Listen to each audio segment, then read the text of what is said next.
Comment tu apprends en fait si tu n'échoues pas? Il faut échouer. Tu échoues 100 000 fois, tu gagnes.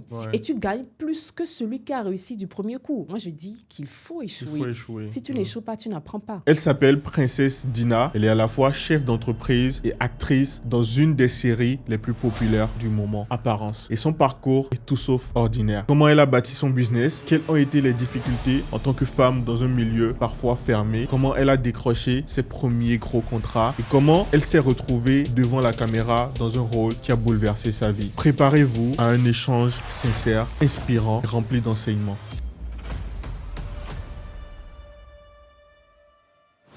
J'avais toujours voulu être une femme forte. J'ai eu comme modèle ma maman, une femme leader, une femme qui impacte. Moi, je voulais faire de grandes choses parce qu'on me voyait être quelqu'un de grand et j'aimais bien ça. Je travaillais à la Poste du Bénin. J'étais APE, mais je n'ai pas voulu rester là-bas 30 ans. C'est-à-dire, j'ai commencé à 23 ans et quand j'ai regardé, je me suis dit, princesse, 30 ans dans des bureaux, aller venir faire des boulots, je ne dirais pas de merde, mais qui ne me passionnaient pas vraiment. Je me suis dit non, j'ai fait 2 ans, je suis partie. Et là, ça a été une catastrophe.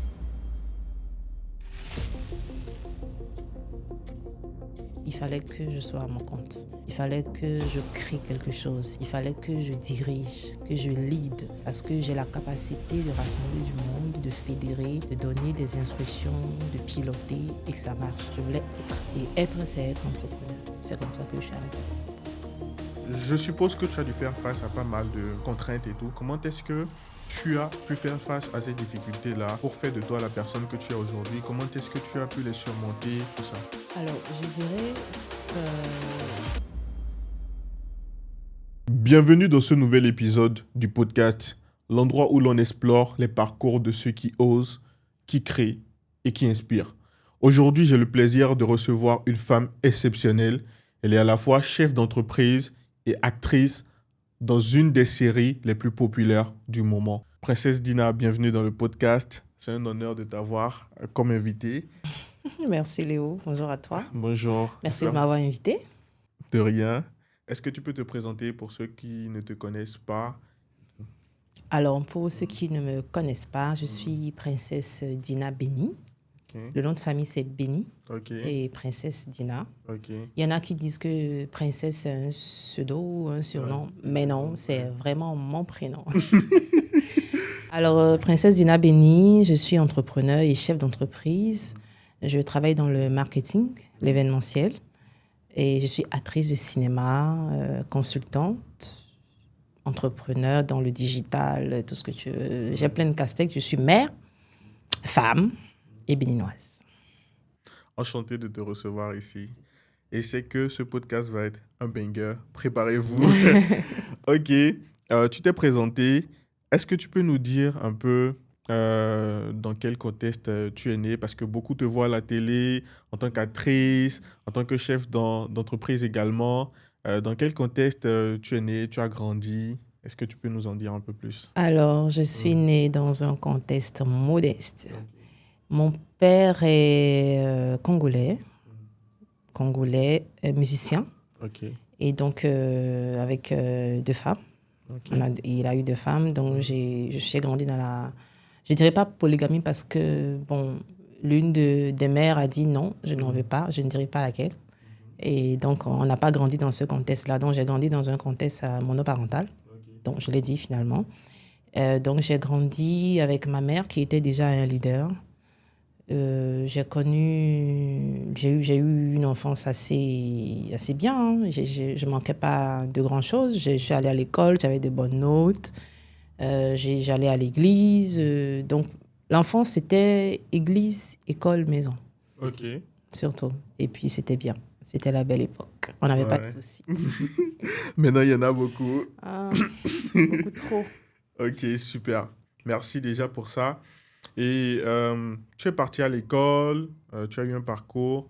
Comment est-ce que tu t'es retrouvé à faire du business? Comment est-ce que tu t'es retrouvé à monter ton entreprise? C'est quoi tes débuts? Alors, tu sais, pour être entrepreneur, c'est des parcours pas très lisses. C'est pas un parcours assez linéaire, je vais dire. Oui. Donc, moi, j'ai eu un bac scientifique. J'ai fait la série C. Et j'avais une bourse pour l'agronomie. Et je suis partie parce que je n'avais pas le choix. Tu vois, moi, je voulais, par exemple, faire la mécanique des engins lourds à l'EPAC. Dans le temps, ils avaient interdit, en fait, que si on te classe dans une école, tu n'avais pas le droit d'aller ailleurs. Donc, j'ai essayé de déposer les dossiers à l'EPAC pour commencer cette série-là. Ça n'était pas passé parce que j'étais déjà boursière pour l'agronomie. Donc, j'étais obligée de faire l'agronomie contre mon gré. Je ne voulais pas trop parce que ça me séparait de ma famille. Je n'ai grandi qu'avec mes parents. Je n'avais pas connu autre chose. Donc, quitter Cotonou pour une autre université qui était super loin. Et l'agronomie, je n'étais pas fan. Donc, mais je l'ai fait. Et après, j'ai fait des études en marketing, en gestion de projet. Et je travaillais à la Poste du Bénin. Très tôt, j'ai été à la Poste du Bénin et j'étais APE. Mais je n'ai pas voulu rester là-bas 30 ans. C'est-à-dire, j'ai commencé à 23 ans. Et quand j'ai regardé, je me suis dit, princesse, 30 ans dans des bureaux, aller venir faire des boulots, je ne dirais pas de merde, mais qui ne me passionnaient pas vraiment. Je me suis dit non, j'ai fait 2 ans, je suis partie. Et là, ça a été une catastrophe. Tout le monde me dit, ah, princesse, comment tu peux laisser un travail bien payé? Comment ouais, c'est l'avenir, c'est APE, agent permanent de l'État, c'est-à-dire, tu ne sommes plus en fait. On a très souvent entendu. Oui, j'ai été insultée, ouais, t'es pas consciente. En fait, je ne me projetais pas. J'étais pas heureuse et j'avais un patron assez bizarre. Sa tête ne me plaisait pas vraiment. Et j'avais pas de perspective. Donc, je me suis dit, princesse, c'est pas possible. Tu peux pas rester dans cet environnement-là. Et moi, j'avais toujours voulu être une femme forte. J'ai eu comme modèle ma maman, une femme leader, une femme qui impacte, pas en forçant, mais faire de grandes choses. Moi, je voulais faire de grandes choses parce que on me voyait être quelqu'un de grand et j'aimais bien ça. Je ne me contente pas de peu. Je ne sais pas si c'est dû à l'éducation ou c'est une vision ou c'est une ambition que Dieu a posée en moi. Mais toujours est-il que moi, je rêve grand. J'ai quitté des milieux très modestes, comme je le disais, et j'étais quelqu'un d'un peu bizarre devant les gens là, parce que je rêvais trop grand. C'était, ah, toi, tu veux pas rester parmi nous, tu veux être tel. J'ai été à Miss Bénin, j'ai participé au concours de Miss Bénin en 2010. Je voulais être quelqu'un de grand, comme je te l'ai dit. Moi, je rêvais de grandes choses. J'ai fait Miss Bénin 2010, Miss Nayade, on a voyagé, j'étais mannequin. J'ai fait des pays, marché sur des podiums, rencontré de grands hommes, des politiques, des hommes d'affaires. J'avais déjà fait cette vie-là avant de rentrer dans l'emploi. Dans le monde du salariat. Dans le monde du salariat. Je gagnais bien, c'était pas terrible, mais c'était quand même une paye convenable. Mais je me disais, il fallait que je sois à mon compte. Il fallait que je crée quelque chose. Il fallait que je dirige, que je lead. Parce que j'ai la capacité de rassembler du monde, de fédérer, de donner des instructions, de piloter et que ça marche. Donc, je me suis dit, il faut que je quitte cet emploi-là et aille me créer. Je voulais être. Et être, c'est être entrepreneur. C'est comme ça que je suis arrivée à l'entrepreneuriat. Ok, magnifique, magnifique. Et dans l'entrepreneuriat, ok, tu as créé ton business, mais comment est-ce que tu t'es dit, oui, je vais faire dans du marketing, je vais faire dans de l'événementiel, parce que, comme tu l'as dit, tu as plusieurs casquettes. Comment est-ce que tu t'es dirigé vers tout ça, en fait? Alors, le marketing, c'est que, bon, comme je te disais, des petits boulots que tu fais quand tu es une jeune fille, c'est commercial. Oui. Donc, je me suis retrouvée très vite commerciale de tel produit, telle entreprise, et j'étais bien pour ça. Et tout de suite, on m'a confié des équipes. Tu vois, j'étais pas forcément responsable parce que quelqu'un avait déjà son titre, mais c'est moi qui faisais le boulot. Donc, je me suis retrouvée responsable d'équipe. J'ai constaté que j'avais le don pour ces choses-là. Donc, je me suis dirigée dans le marketing, dans l'événementiel. Alors, j'aime tout ce qui est bien fait et beau. Donc, la décoration événementielle, j'ai commencé à faire. les hôtesses, la sono, l'impresario, tout ça.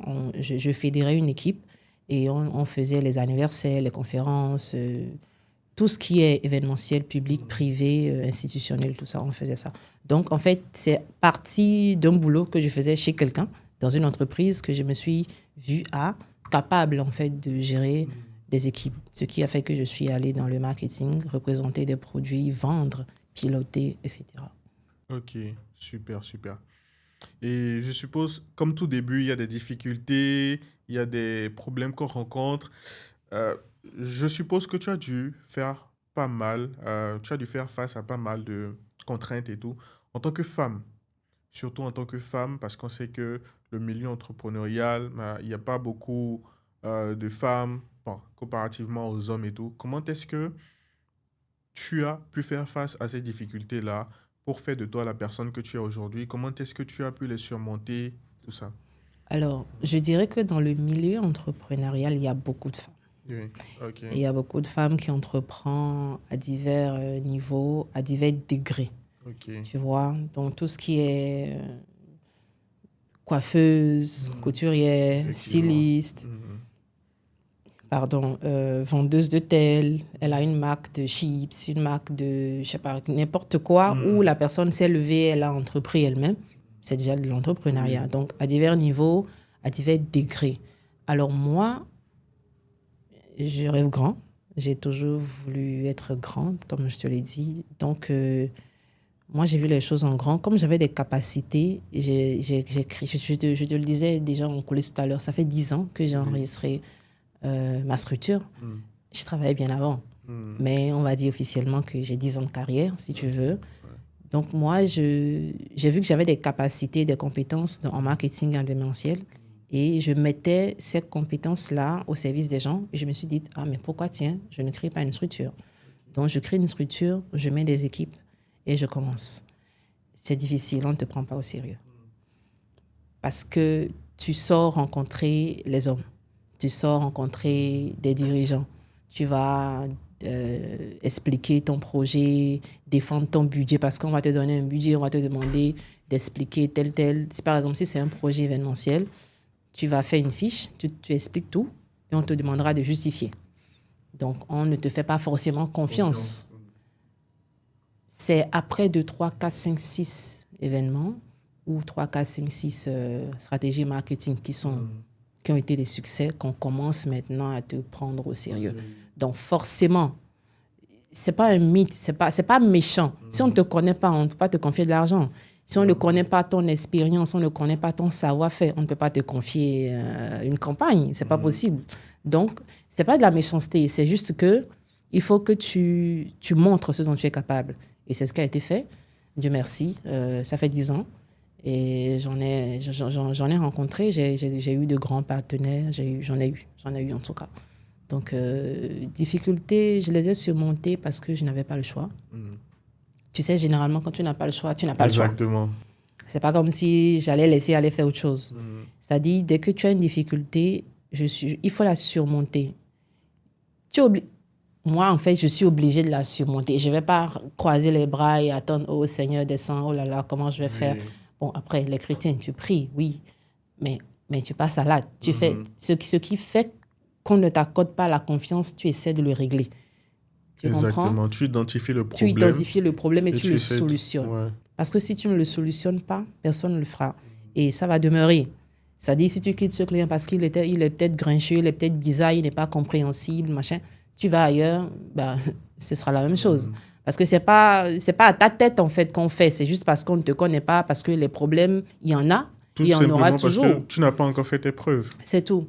Et à partir du moment où tu fais tes preuves aussi, il y a des problèmes opérationnels qui peuvent arriver dans la gestion d'une entreprise, dans la gestion de n'importe quel projet. Rien n'est complètement prévisible. Tu vois, et il faut avoir les reins solides ou une épaule et de l'expérience pour pouvoir gérer ces choses-là. Donc, les problèmes, ça vient, tu les surmontes, tu cherches des solutions et c'est tout. Ouais. Je suis 100% d'accord avec toi. Est-ce qu'en tant que femme, est-ce que tu remarques de ton côté que, en tout cas dans ton entourage, qu'il y a beaucoup de femmes qui peuvent réussir à faire de grandes choses mais généralement à cause de la peur, à cause des on-dit, à cause de tout ce qui se dresse en face euh, d'une femme qui souhaite entreprendre, bah, ces personnes-là gâchent leur talent. Est-ce que tu rencontres souvent de ce genre de profil-là? Et pour une personne qui a ce profil qui est en train de nous suivre actuellement, qu'est-ce que tu peux donner comme conseil en fonction de ton expérience à toi? Qu'est-ce que tu peux donner comme conseil pour dire, OK, vas-y, n'aie pas peur, les difficultés, il y en aura, tu vas rencontrer des partenaires qui vont avoir peur de te faire confiance parce que tu es une femme. Qu'est-ce que tu peux dire à ce type de personne? Alors, je dirais que bon, aujourd'hui encore un peu, ça va, ça, c'est en train d'aller. Sinon, la femme a été toujours confrontée à cette histoire d'estime de soi Mm. et du syndrome de l'imposteur. Est-ce que je peux? Est-ce que je ne peux pas? Est-ce que je vais échouer? Est-ce que je vais réussir? Déjà, d'ailleurs, même tu as peur de la réussite en elle-même. C'est-à-dire, Oui. tu t'imagines, oh là là, ça va marcher, comment les gens vont me voir, qu'est-ce qu'on va me dire? Ou nous sommes dans une société patriarcale et tout n'est pas accordé aux femmes. Donc tu diras, oh là là, les hommes vont, enfin, la société va dire tel, tel. Moi, je pense que on ne vit qu'une fois. Et si tu ne fais pas selon tes ambitions, selon ta vision, tu perdras ta vie. Tu vas vivre dans l'ombre. Tu vas traverser la vie, tu ne la vivras pas. Je ne suis pas pour traverser la vie. Je suis pour ceux qui passent à l'acte. Le bonheur, c'est l'acte.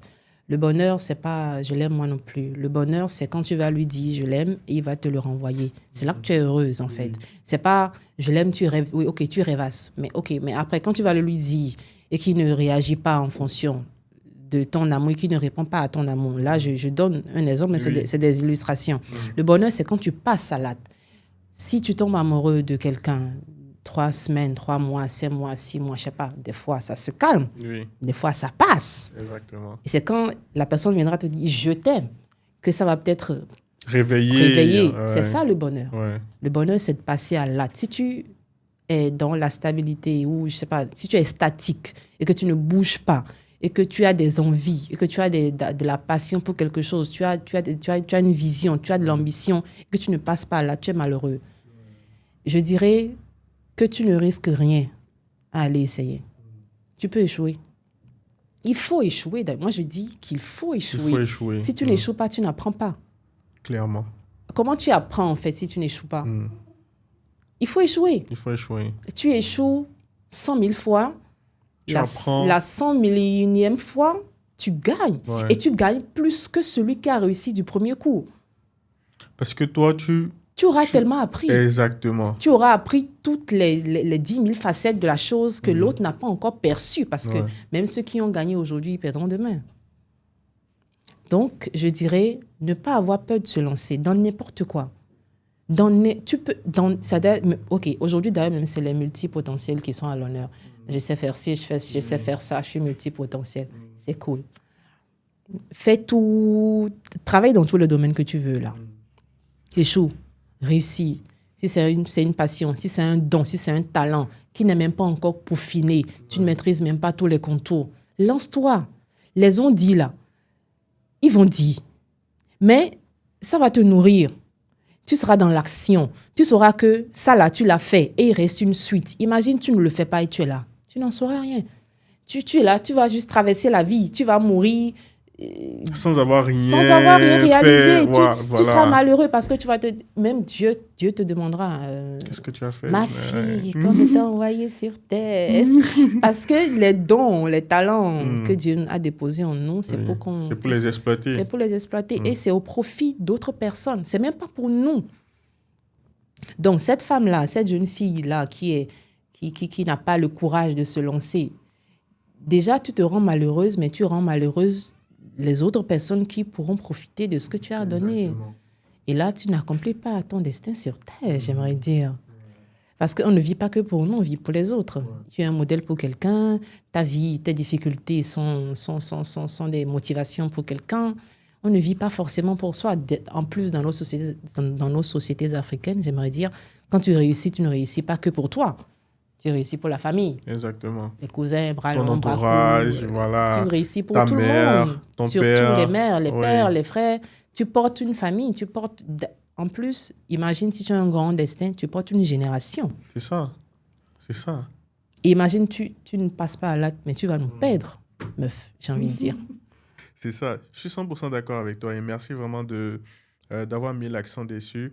Tu sais, moi, par exemple, quand je veux faire quelque chose de nouveau ou que ce soit un business, ce que je me dis, c'est ce que je me dis pas quand est-ce que je vais commencer par gagner, mais je me pose plutôt la question de savoir combien de fois je vais devoir échouer. Parce que je sais que l'échec, c'est égal à apprendre.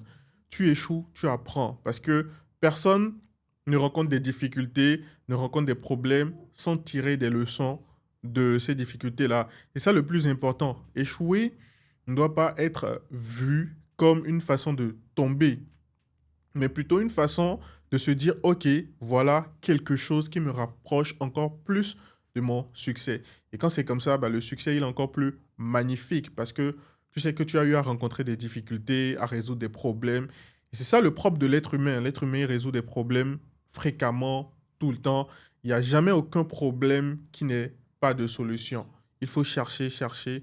Et voilà, la solution, elle te rapproche encore de plus en plus de ce que tu de ton idéal, en fait, de ton Mais, idéal en tant que succès, quoi. mais de toute façon, Oui, l'échec est...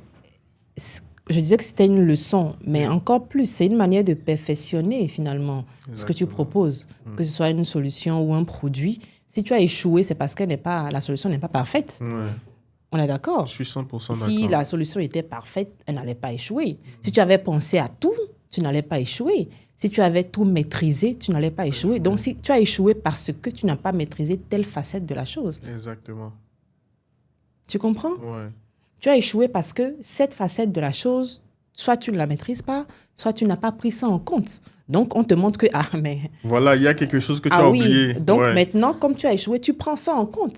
Et tu avances Et tu avec. avances, ça te fait un plus, en fait. C'est ça, l'échec. C'est ça. C'est comme ça qu'on dit que l'échec, c'est de l'apprentissage, parce que ça t'apprend quelque chose que tu avais entre-temps oublié, que tu avais mis de côté, que tu ne connaissais pas. D'ailleurs, peut-être aussi. Et même cette leçon-là que tu apprendras, tu vas, au fil du temps que tu évolues dans ton activité ou dans ce que tu fais, tu vas remarquer que sans ce point d'échec que tu as eu, tu n'allais pas pouvoir atteindre Tu ne pourrais ce pas, niveau. tu ne pourrais pas atteindre ce niveau. Parce que oui, c'est comme je le disais, si tu as eu un échec, c'est parce que tu n'as pas réussi à ce point-là. Et sans ce point-là, tu ne pourrais pas grandir ton business. Donc, il faut échouer jusqu'à peaufiner complètement le truc et être à son point maximal. Mais il faut commencer. C'est ça le plus important. Il faut commencer, forcément, avec la peur, avec de l'angoisse, avec beaucoup d'incertitudes, peut-être même avec pas toutes les qualificatifs, les qualifications, je vais dire. Peut-être que tu vois, tu n'as pas... Imagine aujourd'hui, tu as un master.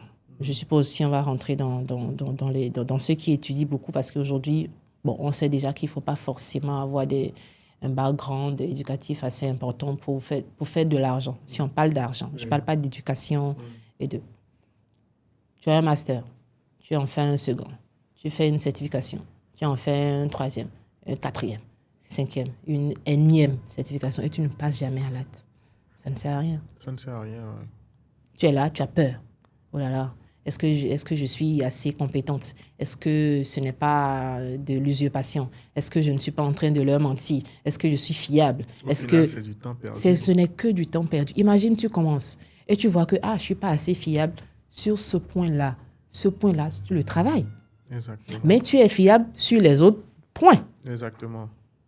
Généralement, c'est juste un de trois points là qui Et c'est nous tout. fatiguent. Hein. Beaucoup, en fait, voient tellement de complexité en la chose, C'est ça. ce qui les empêche de commencer. C'est Or, ça. le plus important, c'est de commencer. Il faut commencer. Parce que en cours de route, c'est clair, tu vas rencontrer des difficultés, mais c'est ça, en fait, qui va te permettre de dire, OK, j'ai des problèmes à ce niveau, qu'est-ce que je dois faire pour pouvoir régler ce problème? Ça. OK, je vais chercher ce qu'il faut pour pouvoir le régler et let's go, je continue. C'est ça. C'est comme C'est ça. ça.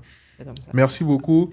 Et dis-moi, on a parlé, tout à l'heure, tu as parlé de religion, tu as parlé de christianisme. Est-ce que tu penses, qu'est-ce que tu penses de la religion et est-ce que tu penses que ça t'a aidé dans ton business ou dans ta vie de femme? Ça. Écoute, je ne parlerai pas de religion, je parlerai de spiritualité. Ok. Parce que nous avons les religions endogènes, nous avons le christianisme, nous avons l'islam, nous avons plein de choses. Mais je dirais que c'est l'esprit de l'homme qui travaille pour lui. Ce n'est pas tant la religion. Ouais. Je vais offusquer les gens, mais c'est mon expérience. Ouais. Que tu sois chrétien, musulman, je sais pas, les autres là, animistes, bouddhistes, tout ce que tu veux, c'est ton esprit qui travaille. C'est ce que tu crois qui travaille. Les chrétiens croient en Jésus. Donc Jésus travaille pour eux. Mais c'est l'esprit qui travaille. L'islam, le musulman, il croit en Allah. C'est son esprit qui y croit, c'est son esprit qui travaille pour lui. Ça veut dire que tant qu'il va mettre sa foi en cet Allah-là, et qu'il y croit, et que son esprit est en train de travailler sur ça, ça va produire des résultats par rapport à ça. Si moi, je crois par exemple à la loi de l'attraction, et je commence à dire, je veux 10 millions demain matin. Allez, hop. Si je dis, je veux 10 millions demain matin, si je suis chrétienne, si je suis chrétienne, je commence à prier. Seigneur, donne-moi 10 millions. Je pense à 10 millions. Je réfléchis 10 millions. J'appelle 10 millions. J'attire 10 millions à travers Jésus. Oui. Mais c'est moi. C'est moi qui fais cet appel. C'est moi qui fais ce travail-là. C'est mon esprit qui fait ce travail-là. Ouais. Donc, si oui, je crois en la loi d'attraction, si demain j'ai les 10 millions, ça veut dire que ça a vite marché. Si c'est dans 100 ans que j'ai les 10 millions, ça veut dire que mon pouvoir d'attraction, ma capacité à respecter cette loi-là, à fonctionner peut-être en 100 ans. C'est-à-dire que le temps que ça a mis pour venir, c'est ce pouvoir-là que j'ai. Oui. Tu comprends? Je comprends. Parce que les chrétiens, ils prient. Et c'est pas demain que ça se réalise. Ouais. Le musulman, il fait son truc. Oui. C'est pas demain que ça se réalise. Celui qui est bouddhiste ou qui est les mantras, les trucs, tout ça, chacun fait son truc. Mais moi, chacun fait ce en quoi il croit. Mais c'est l'esprit de l'homme qui travaille pour lui. Ce en quoi tu crois, c'est ça qui travaille avec toi. C'est ça qui travaille pour toi. Il y a des gens qui, si on va rentrer dans l'animisme, les religions endogènes, les forces, je dirais, c'est pas quoi moi, Revioso, Mami Wata, nanani, nanana, tu vois, ces gens-là, ils ont leur principe. On te dira que moi, je ne fais pas ci, je ne fais pas ça, je mange pas ci, je mange pas ça, parce que, et ça marche pour lui parce que c'est son esprit. C'est ce qu'il croit. Et quand il va, par exemple, manger de l'huile rouge, il aura des choses sur le corps, il va avoir une allergie, c'est ce qu'il s'est déjà dit dans son esprit. C'est ce à quoi il a lié son esprit qui travaille pour lui. Donc, si tu lis ton esprit à Jésus, tu auras les résultats de Jésus. Si tu lis ton esprit à l'islam, au Bouddha, aux animistes, en fait, c'est l'esprit de l'homme qui travaille. Il suffit d'avoir la foi et d'y croire fortement. Si tu es chrétien, aie la foi christianiste, et il croit fortement. Et crois-y fortement, et ça marchera. Si tu es bouddhiste, crois-y fortement, et ça, mais c'est la foi le plus important. Donc tu peux avoir foi en toi-même. Parce que si je vais aller dans les versets bibliques, je pense que nous sommes des petits dieux sur terre. Si tu déposes une portion de toi dans quelque chose, la chose est un petit toi. Oui. Dieu a dit qu'il est en nous. Nous sommes Dieu. Oui. Et nous pouvons créer. Oui. Jésus même a dit ça, que nous pouvons créer. Ce que je fais, vous pouvez faire ça à 10 000 fois. Si vous y croyez. N'est-ce pas ton esprit qui travaille pour toi? Ouais. Je suis 100% d'accord avec. Donc, c'est pourquoi le développement personnel, là, tu vois, les histoires de développement personnel. De phrases positives que tu dois dire les matins, du conditionnement, d'avoir des pensées positives. C'est des prières que tu fais. La pensée, ce que tu sors de ta bouche, c'est déjà ce que tu as pensé. C'est déjà ce qui est dans ton cœur. On dit que c'est de l'abondance du cœur que la bouche parle. Ouais. C'est ce que tu penses dans ton cœur. C'est ce que tu penses dans ta tête qui sort. Donc, si tes pensées sont saines, si tu penses que du positif et que tu veux du positif, tu penses, c'est le positif qui va t'arriver. Donc, c'est vrai qu'il y a des choses qui ne sont pas de notre ressort, qui sont un peu mystérieuses. Mais dans le terre-à-terre, je pense que la religion aide selon la spiritualité de chacun. Selon la croyance de chacun. C'est ça. Je suis d'accord avec ça. Surtout sur le point de l'esprit. Parce que c'est réellement ton aura, toi, ce à quoi tu crois, qui fait de toi ce que tu es. Si tu veux être un milliardaire demain, peu importe le moyen par lequel tu passes, c'est-à-dire tu es chrétien, donc tu pries Jésus, tu es musulman, tu pries Allah. Au final, c'est derrière en fait c'est toi l'esprit qui pense. C'est ça. On dit je pense donc je suis. C'est ça. toi l'esprit qui pense, donc c'est toi vraiment derrière à travers ce en quoi tu crois C'est ça. qui fait ce que tu veux être demain ou ce que tu veux réaliser. Merci beaucoup pour ça. Tu fais du business.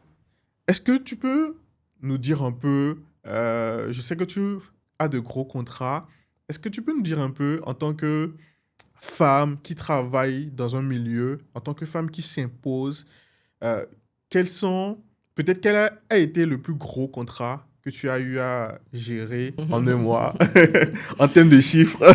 C'est vous les e-commerçants qui parlent de vos chiffres sur Internet là. Je ne dirai pas mes chiffres ici, j'ai les impôts. Non mais on gagne, hein, je veux dire. J'ai organisé de grands événements, j'ai eu de grands partenaires, j'ai eu Sobebra, j'ai eu CFAO, j'ai les ministères, j'ai les particuliers qui font les choses. On travaille, Ouais. on gagne. Bon, par exemple, C'est tout. Oui. ok, par exemple, un client Oui. au hasard, sans citer de nom, sans appeler telle entreprise, sans forcément dire si c'est au Bénin que ça a été réalisé.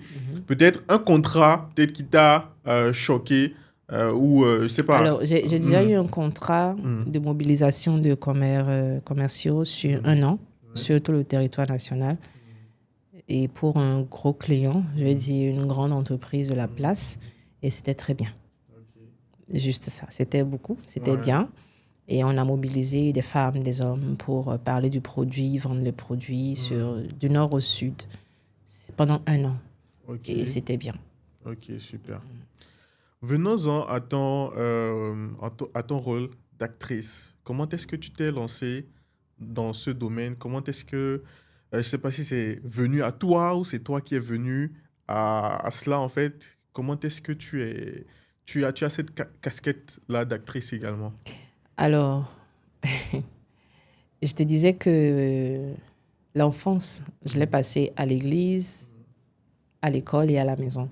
À l'église, j'étais choriste et je faisais aussi du théâtre à l'église. Donc, j'avais un peu ça déjà. C'était un peu ce qu'on faisait pour se distraire.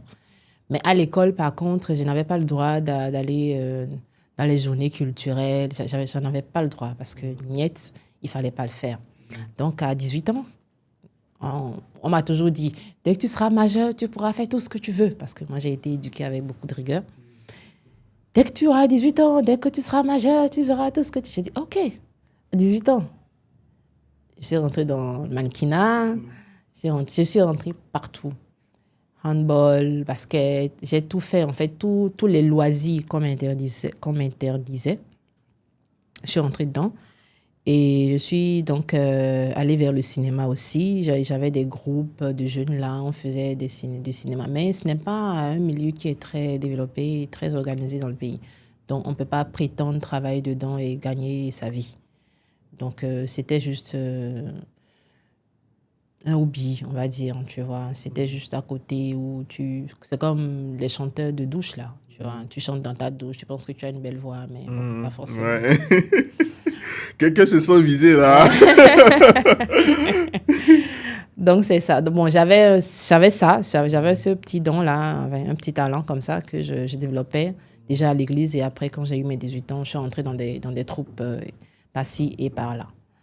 Donc, oui, j'étais déjà un peu actrice quand même. Ce n'est pas forcément venu à moi. À l'église, on m'a mis dans la troupe théâtrale. D'ailleurs, je fais un coucou aux gens qui vont me reconnaître.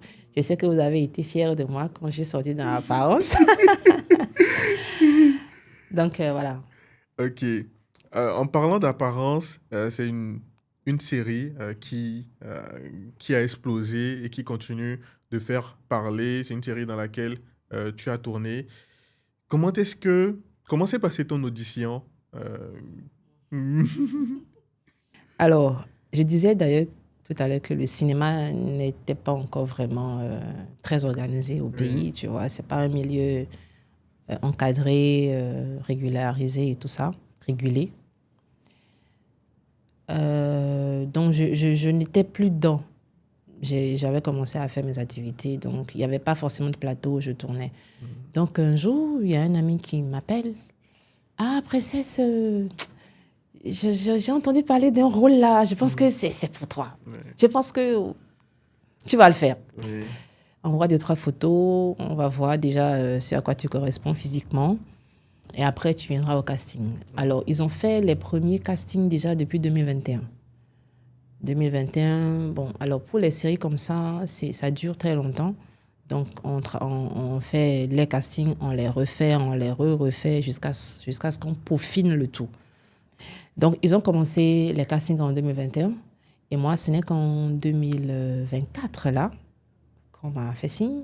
Comme je te le disais, un ami m'a dit « Ah, princesse, j'ai un rôle là. Oui. Franchement, Tu dois le faire. y a C'est pas, pour toi. comme les Ivoiriens le disent, il n'y a pas aucun. » Ouais. Donc, j'ai envoyé les photos. Après, j'ai été au casting et on m'a pris. Et j'ai commencé Apparence quelques mois plus tard. Comme ça. Et ça a cartonné. Et merci beaucoup si vous avez aimé. Très, très belle série d'ailleurs. Et dis-moi, je te disais tout à l'heure que quand je regarde Apparence, ce qui me fait peur, c'est ton rôle de Sidonie, méchante quand tu es fâchée. Ouais. Dis-moi, quel a été le plus gros challenge que tu as rencontré dans ce rôle, en jouant ce rôle? Alors, bon, déjà, j'explique un peu le métier d'acteur. Il y a un personnage qu'on te décrit, on te raconte son histoire, son enfance, ses émotions et tout ça, et toi, tu dois l'intégrer. Donc, tu n'es pas forcément la personne, mais tu comprends les émotions de la personne et que tu les interprètes. Donc, Sidonie est quand même une dame qui a un fort caractère, qui a beaucoup de charisme et qui s'impose. Bon, déjà que je suis chef d'entreprise, entrepreneur, tout ça, avec, bon, j'ai la taille, j'ai une tête bien faite, bien pleine. Déjà, par rapport à l'emploi, c'était déjà pas mal. Maintenant, côté colère, côté taper le poing sur la table et tout ça, j'ai pas fait grand effort, hein. C'est naturel. C'est en toi. C'est naturel. Alors, si j'ai eu un challenge, ce sera pour la saison 2. Ok. Qui s'annonce très inspirant, je dirais. Parce qu'il y a beaucoup de nuances dans le jeu. Vous allez adorer. Vous allez adorer parce que j'ai exploré beaucoup plus d'émotions dans cette saison 2 là que la première. La première, j'étais colérique. Bon, les gens ne m'aimaient pas, ne m'appréciaient pas, mais c'est le jeu. Léo vous dira que je suis une personne très gentille, n'est-ce pas? Faux. Non, Bon, c'est vrai, alors, très gentil. Demande-moi plutôt comment j'arrive à interpréter cette dame forte de caractère-là. Voilà. Tu sais, je dirige des équipes, je manage. Et je lead généralement des hommes. Il faut être... Très, très forte c'est ça. pour diriger des hommes. Et c'est pas que je leur tiens tête. C'est que je parle, j'explique, je motive, je montre les capacités de la personne, je lui montre ça que voici, tu es capable de ci et de ça, et tu peux le faire. Tu sais, il y a des gens qui viennent travailler mais qui n'ont pas vraiment peut-être confiance en eux. Ils ne savent pas qu'ils vont atteindre les objectifs parce que le métier de commercial, le métier de vendeur, c'est les objectifs qui comptent. C'est ce que tu vends, ce que tu fais qui te fait gagner de l'argent. Donc ces gens-là, il faut les motiver, il faut les encourager, il faut diriger l'équipe. À un moment, tu vas être mère, à un moment, tu vas être une chef d'équipe très rigoureuse, très dynamique, taper le poing sur la table, tout ça en fait. Donc c'est vraiment en faisant ce métier de leader, de manager d'équipe, que j'ai pu jouer très bien cette Sidonie qui est une grande dame qui gère des affaires de milliards, de Flisco. Tu comprends? Oui, c'est je une comprends. chef d'entreprise de grand chemin. Tu vois, donc c'est un peu ça. Alors, tu me parlais du challenge, je vais répondre. J'en ai pas. Je suis trop forte. Ok. Merci pour la précision. Je t'en prie. Et dis-moi, ce qui m'intéresse bien dans le rôle d'acteur, ok, supposons que là, tu es en train de tourner, il faut que tu pleures. Comment tu fais pour faire venir les larmes? Tu n'as Alors, pas envie de pleurer. on appelle ça préparation émotionnelle. Ok. Tu vois, quand tu as une scène où tu dois pleurer, dans ta vie, tu as déjà pleuré une fois, Oui, plusieurs fois. plusieurs fois. Pourquoi? Parce que j'ai eu mal. Tu te rappelles alors de cette chose-là qui t'a fait mal. Ok. Et tu viens la transposer ici. Ok. Et tu pleures. Du coup, il faut faire un travail C'est de ça. rappel. Il Yeah. faut te rappeler de ce Ouais. qui t'a le plus fait mal. Oui. Ok. En fait, bon, si par exemple tu dois jouer la scène aujourd'hui, certainement que tu sais déjà depuis, je sais pas, une semaine ou 2 jours, ou même la veille, puisque c'est ton travail, tu dois bien faire. Tu sais que c'est du professionnalisme. Tu fais la préparation émotionnelle, tu te dis, mais qu'est-ce qui peut m'amener à pleurer? Et là, pendant que tu as ton test, pendant que tu dois pleurer, bah, tu prends le temps d'aller chercher l'émotion des larmes, là, et tu les coules. Est-ce qu'il n'y a pas le stress? Parce que je sais que quand tu tournes, tu as un laps de temps. C'est-à-dire, on te dit, tu as peut-être 30 minutes pour jouer telle partie. Ok, je sais que tu es informé à l'avance de ce que tu vas faire. Et tu sais que tu dois pleurer à tel niveau. Ok, 30 minutes là pour Ouais, ça, pleurer, c'est un du talent. stress. C'est un talent, Avec, frère. avec le stress, Non, tout il faut avoir ça. le talent. Ok. C'est franchement, parce qu'en fait, non, le talent, en fait, Ouais. dont je parle, c'est parce que tu dois tout faire et ça va rester naturel. On ne doit pas sentir que tu travailles. Que tu forces. Tu ne Tu dois devrais pas même faire. pas, en fait, forcer. Forcer. C'est pourquoi on parle d'art. Tu sais, les peintres, les musiciens, les danseurs, c'est une énergie. C'est... Bon, si je dois... On est au Bénin, tu sais, nos artistes, compositeurs, là, quand tu leur demandes, on dira que c'est Aziza qui vient sur le... Tu sais, non, on dit Aziza Watani, quelque chose du genre, là. Oui, je comprends. C'est comme ça, en fait. Oui, C'est l'esprit qui vient sur toi comme ça et tu commences à donner ok.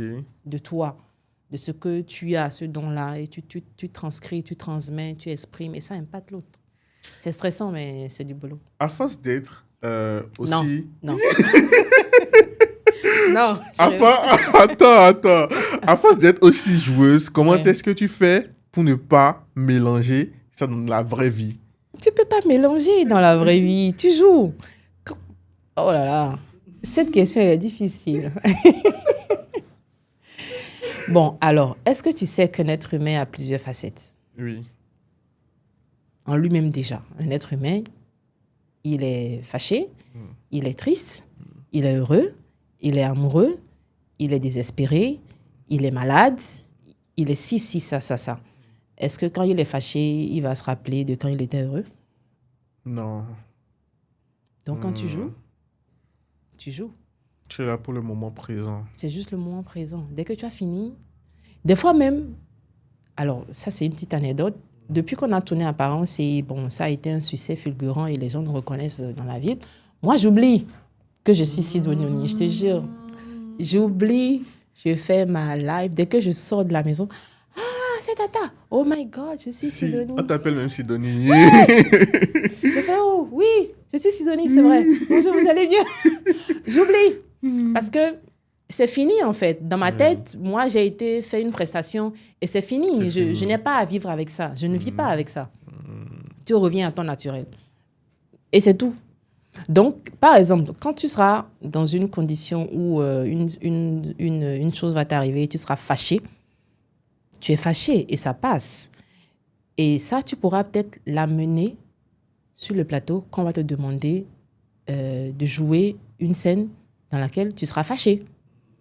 Mais l'émotion de la séquence de la série ne va pas impacter ta vie. C'est ta vie qui déteint, en fait, sur la série. Tu suis? C'est ta vie qui déteint sur ton jeu d'acteur.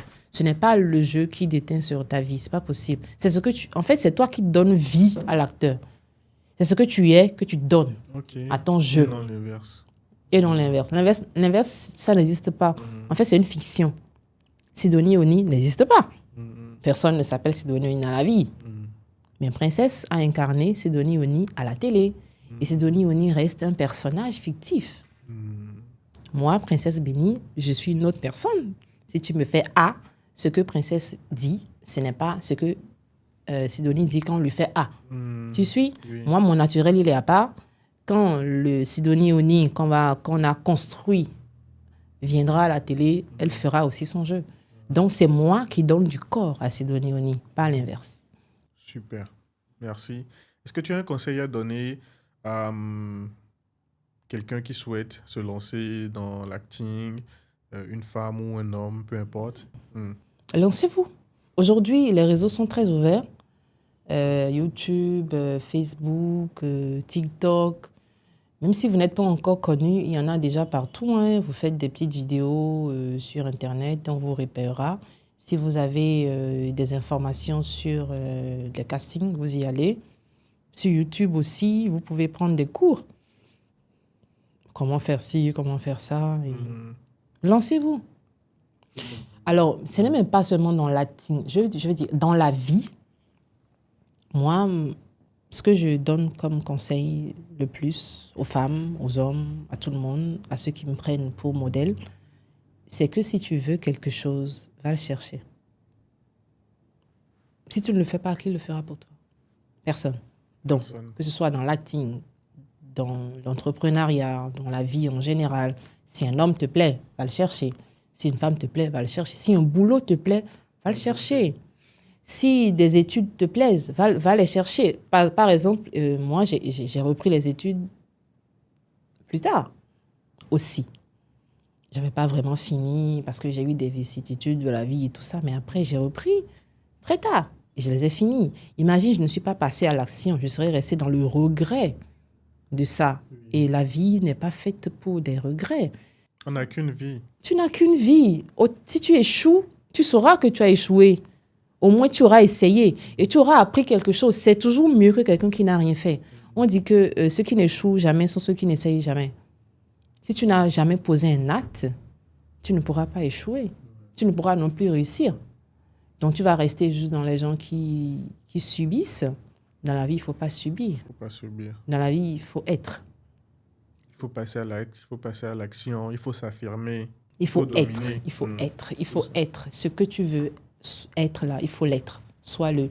Travaille pour. Si tu as des insuffisances, travaille pour. Améliore-toi. Il faut bouger.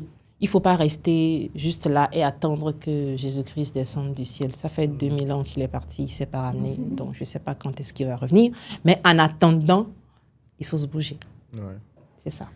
Est-ce que l'exposition publique a changé quelque chose dans ta vie personnelle? Comme je te l'avais dit, j'oublie que tu es Sidonie, que tu joues un rôle. J'oublie. Et oui, je ne peux plus passer inaperçu. Je ne passe pas inaperçu. D'ailleurs, moi, j'aime beaucoup marcher. Les soirs, je suis toujours en train de faire du footing. Et... Ah, c'est la tata, c'est Sidonie. Oh, mon Dieu, oui, c'est vrai. Bonjour, c'est moi. Donc oui, aujourd'hui, il y a quand même une petite intrusion dans la vie privée. Je ne passe plus inaperçu. On me reconnaît. Maintenant, sur les réseaux, quand je poste une photo, il y a plusieurs 10 000 likes. Avant, qui me connaissait? Personne. Personne, ouais. J'étais juste une chef d'entreprise qui faisait son boulot et je rentrais chez moi. Même à l'école, par exemple, ma fille, on dit « Ah, c'est ta maman qui est Sidonie. » Ah, elle doit être fière de toi. Hein? Ah oui, elle est fière. Ouais. En tout cas, elle est fière. Elle est fière. Et c'est ça aussi, rendre fiers les enfants. C'est très important. Comme nous rendons fiers les parents, on doit rendre fiers les enfants. Et ils vont grandir plus que nous. Parce que l'enfant doit dépasser son parent. C'est ça.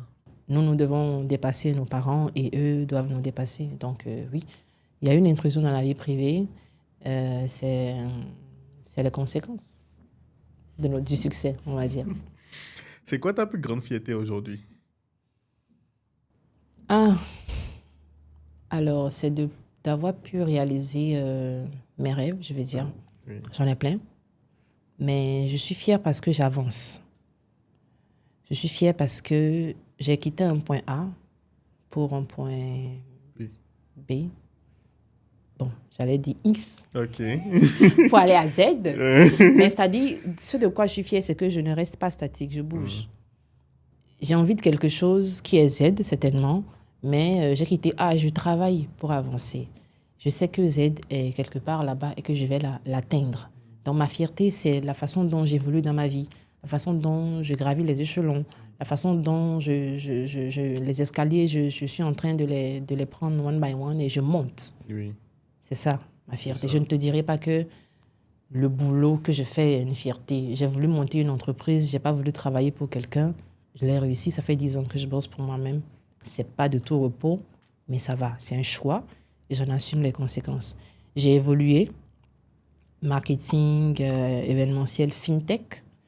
On a fait une carte bancaire qu'on vend, que j'utilise. Que tu utilises, et on est partenaire à Orabank. C'est une fierté parce que, enfin, c'est pas une fierté en soi, c'est juste une fierté d'une personne qui entreprend. C'est-à-dire, il faut savoir, je ne dirais pas migrer, mais s'adapter. Il faut savoir être actuel. Il faut savoir mettre à jour ses compétences. Tu vois, c'est pas que j'ai quitté, mais j'ai commencé avec le marketing, l'événementiel. Donc, je ne dirais pas que j'ai été saturée ou que je suis arrivée au paroxysme de cette activité-là, mais j'en ai fait. Et j'ai voulu évoluer. Tu vois, par exemple, il y a une histoire de Samsung ou de Nokia où ils avaient commencé à vendre autre chose avant d'arriver au téléphone. Ouais, je pense qu'il y a une histoire comme ça. Donc, je n'ai pas trop la référence. En fait, c'est ça. En tant qu'entrepreneur, il ne faut pas rester statique. Il faut bouger. Il faut saisir les opportunités. J'ai entrepris dans le digital, e-commerce, dropshipping. J'ai tout fait. Tant que ça donne de l'argent, il faut le faire. Et le nouveau moi, ça m'excite beaucoup. Je suis friande de nouvelles choses. Je veux savoir ce qui se passe. Je veux savoir, c'est un nouveau métier, c'est une nouvelle compétence, comment ça se passe. Si ça m'enrichit, ça me nourrit. C'est de ça que je suis fière. Je suis fière de qui je suis. Je suis fière de quelqu'un qui veut grandir et qui fait grandir les autres aussi. Je n'aime pas rester statique. C'est pourquoi je ne suis pas restée dans le truc de APE, là, de 8h à 18h30. Tu ne pouvais pas. J'étais morte. Je ne pouvais pas. L'ennui. Je m'ennuie très vite. C'est comme moi. En fait, il faut que je suis quelqu'un, je bouge beaucoup. Je n'aime pas rester statique. Tu me vois à un point X, aujourd'hui, demain, tu me vois à un autre point. Rapidement. Ouais, rapidement. Par exemple, même sur le plateau, là, si je t'en parle, c'est un exemple. On doit m'installer, on me coiffe, on me maquille. Après, je me lève et je commence à marcher. Madame, asseyez-vous. Non, ça va, je vais rester un peu debout. Parce que je ne peux pas juste m'asseoir tranquillement et rester là. À ne rien faire. À attendre, ce n'est pas possible, je ne peux pas. Il faut que je bouge, il faut que mon cerveau se nourrisse de quelque chose, je ne sais pas moi, de n'importe quoi de nouveau qu'il voit en fait. C'est comme ça que moi je suis. Donc je suis fière de cette personnalité que j'ai, qui me caractérise et qui fait qui je suis. Princesse Dina, dis-moi, tu as parlé, en bref, tout de suite là, d'e-commerce. Tu en as fait.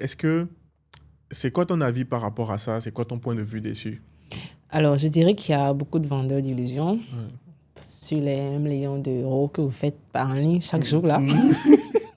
Pas chaque jour quand même. Ah, mais excuse-moi. Ça dépend de la personne. Il y a des gens qui viennent te dire, j'ai fait 100K, regarde mon dashboard, regarde mon machin. Oh, mais c'est du en leurre. 24 heures. C'est du leurre.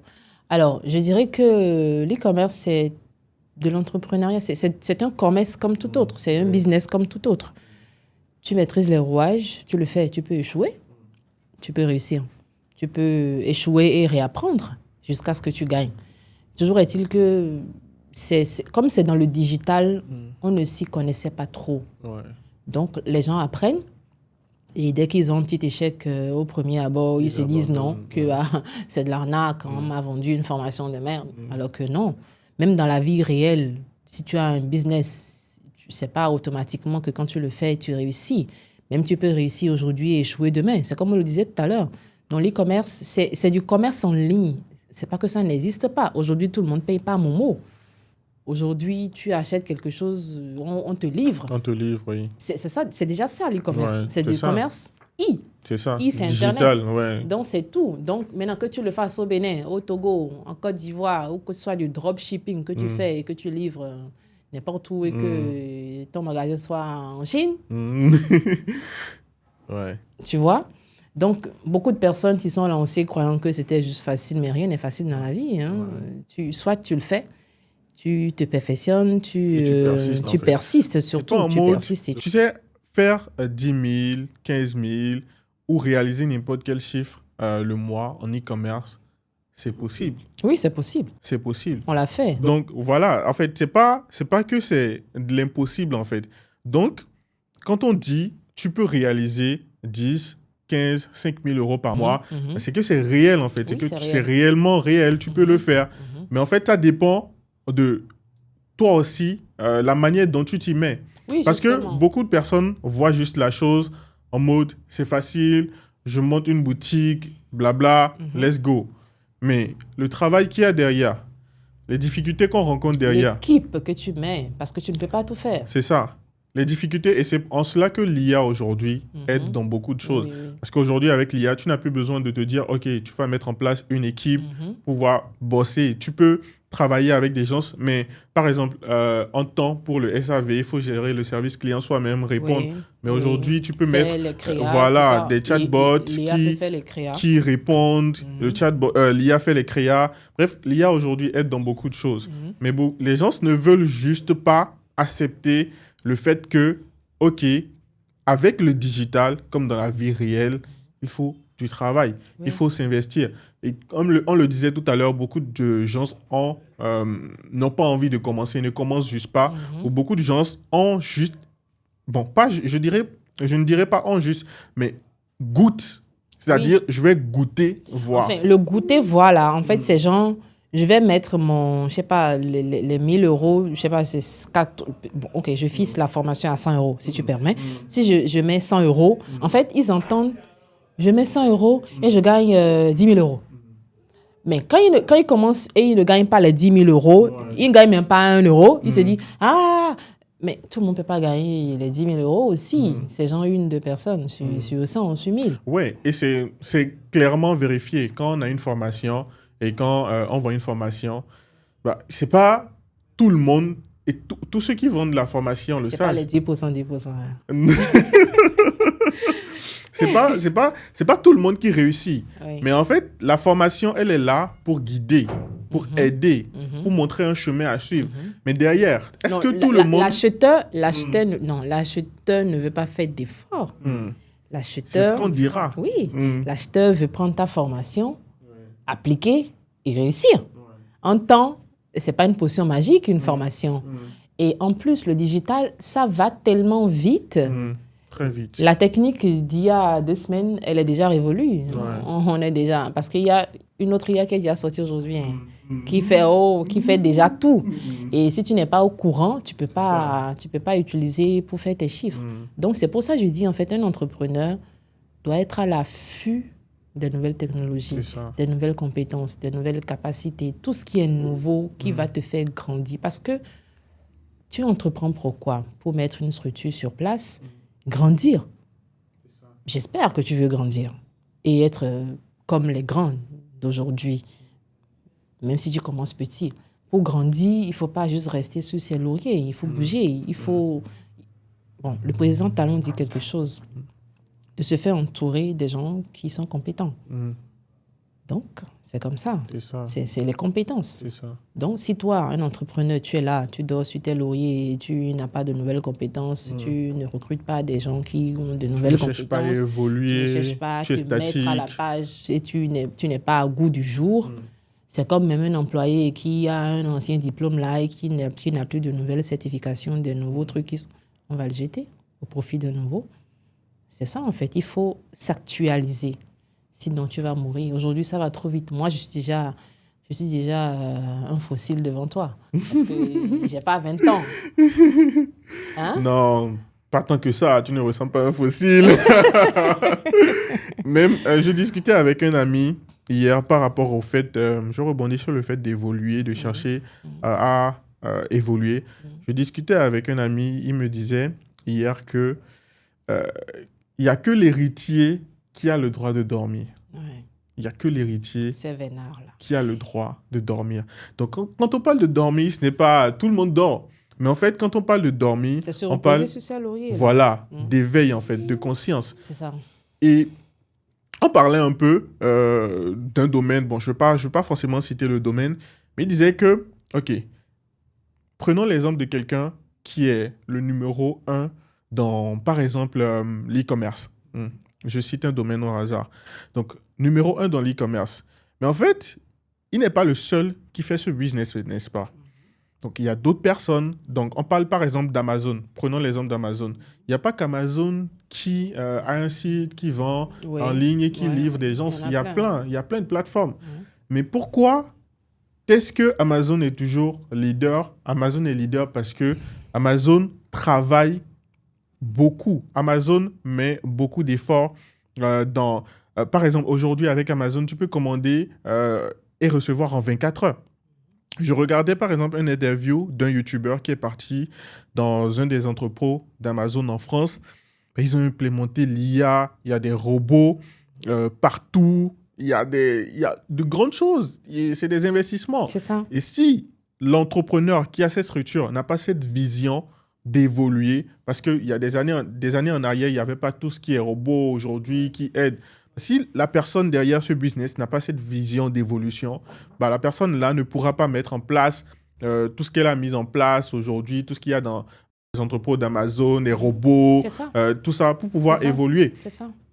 Donc, tout entrepreneur doit chercher à évoluer. Toute personne qui veut se lancer, peu importe que ce soit dans un business ou dans n'importe quel aspect de la vie, même en relation, en amour, on cherche toujours à évoluer, à faire évoluer l'autre. Et c'est ça au final qui fait qu'on grandit. Donc, on ne reste pas numéro un en se disant « je suis numéro un et c'est tout ». Non. D'autres personnes viendront te dépasser. Exactement, et te détrôner. Donc, on reste numéro un en bossant, en continuant, en travaillant comme si on ne l'est pas. C'est comme on dit, qui n'avance pas recule. C'est ça. Si tu n'avances pas et que tu es là, tu recules parce qu'il y a des gens qui viennent. Et tant que tu seras là, ils vont venir, ils vont te dépasser. Du coup, tu recules. Qui n'avance pas recule. Il faut être il faut bouger, il faut être au goût du jour. Il faut s'informer. En tout cas, je pense que surtout à notre ère là, si tu dors un peu là, net. Ah, t'es vite détrôné. Vite, mais. T'es vite détrôné. Moi, par exemple, il y a quelques mois, je ne faisais pas de contenu. Je suis là seulement. Mais aujourd'hui, j'ai commencé ce truc-là de création de contenu, de faire des interviews avec des personnes qui réalisent beaucoup de choses, toujours dans le but d'évoluer, toujours dans le but de chercher à aller vers plus. C'est ça, en fait. Et ce faisant, tu te découvriras autrement. C'est ça. Il y a des capacités ou des talents ou des compétences en toi que tu ne soupçonnais pas. Tu vas les découvrir. Oui. En fait, ce que nous devons comprendre même, on disait, tu sais, les enseignants, plus tu donnes, plus tu reçois. Donc, le fait d'entretenir avec ces gens-là des discussions, tu apprends d'eux, ça te nourrit, tu partages, ça te grandit. C'est pour ça, on dira aux gens de toucher à tout et d'être dans l'action. Plus tu es dans l'action, plus ton cerveau, en fait, il est en train de se développer. Il va te sortir des idées géniales. Tu ne comprends pas d'où ça sort. Et si tu as le courage, tu les implémentes et ça boum. Ça boum, tout simplement. Merci beaucoup. Ça fait plaisir. J'ai beaucoup plus posé des questions. Toi, tu ne m'en as pas trop posé. Est-ce que tu as des questions pour moi avant qu'on ne clôture? J'aimerais te demander comment tu vas. Ça va, je vais très bien. C'est sûr que ça va, le business. Parle-moi de tes business actuels. Qu'est-ce que tu fais? Ok. Actuellement, j'ai mon business principal d'e-commerce. Ensuite, j'ai également mon business de formation. Ok. Et également, actuellement, j'essaye de travailler sur des projets. Donc, actuellement, je travaille principalement sur une plateforme d'e-learning. Donc, j'ai mis une équipe dessus et on travaille depuis pratiquement 4 mois là sur le développement de cette plateforme. Donc, le but, c'est de mettre à disposition des gens des formations dans le domaine du digital. Donc, c'est uniquement accès digital. des formations qui puissent leur permettre d'apprendre, d'évoluer, de commencer de petites choses sans avoir un gros budget et de commencer par avoir des compétences. Parce que sans compétences, tu ne gagnes pas d'argent. C'est ça. C'est ta compétence qui te fait gagner. Donc, je suis en train de travailler dessus et voilà, on va sortir ça bientôt. J'espère que... en tout cas, comme je l'ai dit, je ne m'imagine pas... je travaille sur ce projet, je ne me suis jamais demandé combien est-ce que je vais gagner avec. Je te jure que je ne me suis jamais posé cette question. Mon problème, c'est juste d'exécuter le plus rapidement possible. J'ai une idée, je mets une équipe dessus, je mets les moyens qu'il faut, je la développe, je la sors et on verra au fil du temps que le projet évolue. Au fil du temps, je vais apprendre. Au fil du temps, je vais gagner en expérience et tout.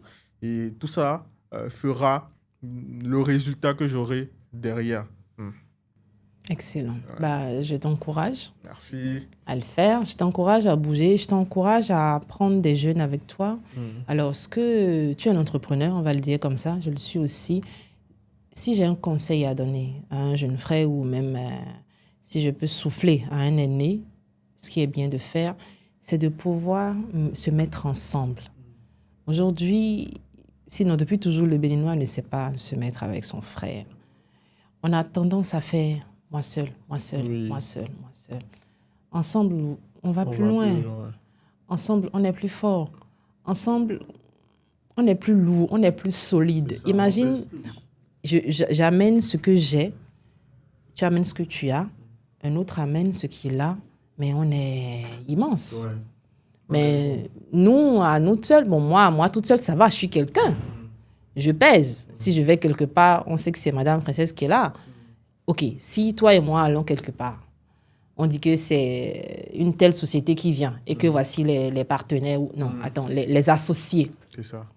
Et on pèse lourd, on pèse, je sais pas quoi, 100 millions, 100 milliards. On vient, on est lourd, on impose le respect. Je voudrais appeler à une unité. Je sais pas comment j'ai appelé ça. Alors, dans la gestion d'entreprise, on appelle ça consortium.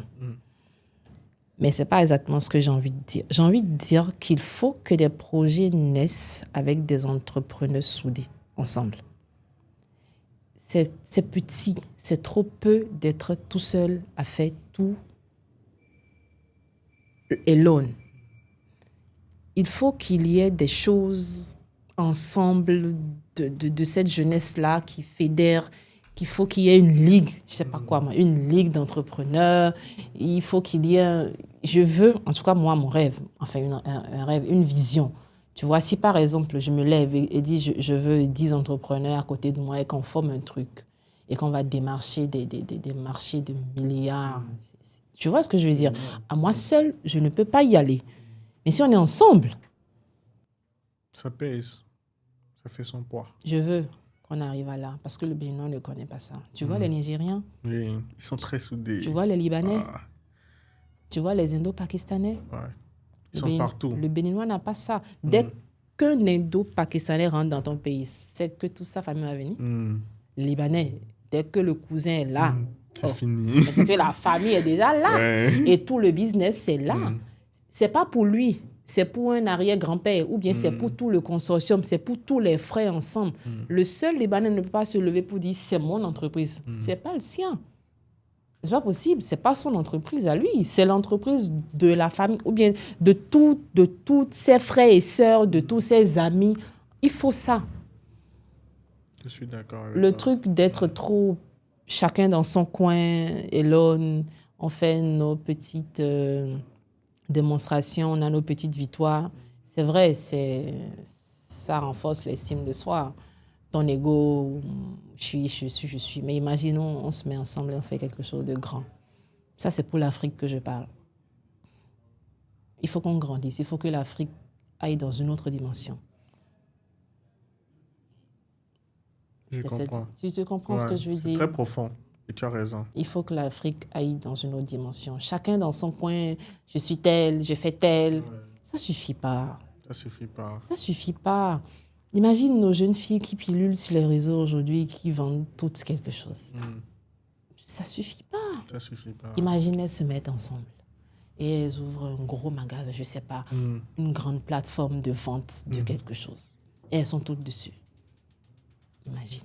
Au lieu que chaque personne ait 10 perruques, que 10 sacs, que 10 quelque chose, les mêmes modèles de sacs, même modèle de perruques. Merci de préciser. Ouais. Ça ne suffit pas. Ça ne fait pas grandir, ça. C'est éphémère. Ce n'est pas des business à long terme. Ce n'est pas rentable. C'est pas... lourd. Tu ne peux pas léguer ça à ta fille, à ton enfant. Personne ne peut hériter de ça. C'est trop petit. Mais c'est très bien. C'est un esprit d'entrepreneur. Oui. Donc tu entreprends. C'est très bien pour débuter. L'autre entreprend. Nous tous, mais et si on se mettait ensemble pour former un consortium, un plus grand truc, quelque chose de vraiment colossal, ou aller défendre des marchés hors du pays, hors du continent, tu vois, des levées de fonds extraordinaires. Je veux dire, seul, c'est bien, mais à 2, à 3, c'est mieux. Merci beaucoup, ça fait plaisir. J'espère que nous sommes à la fin du podcast et j'espère que vous avez apprécié. N'oubliez pas de vous abonner, de liker, de partager. On a partagé plein de valeurs. Princesse a donné plein de conseils, surtout à la jeunesse féminine, mais également à tout le monde. Ça fait plaisir de t'avoir reçu ici. Plaisir partagé. Okay. Merci beaucoup. Merci Léo. Ciao.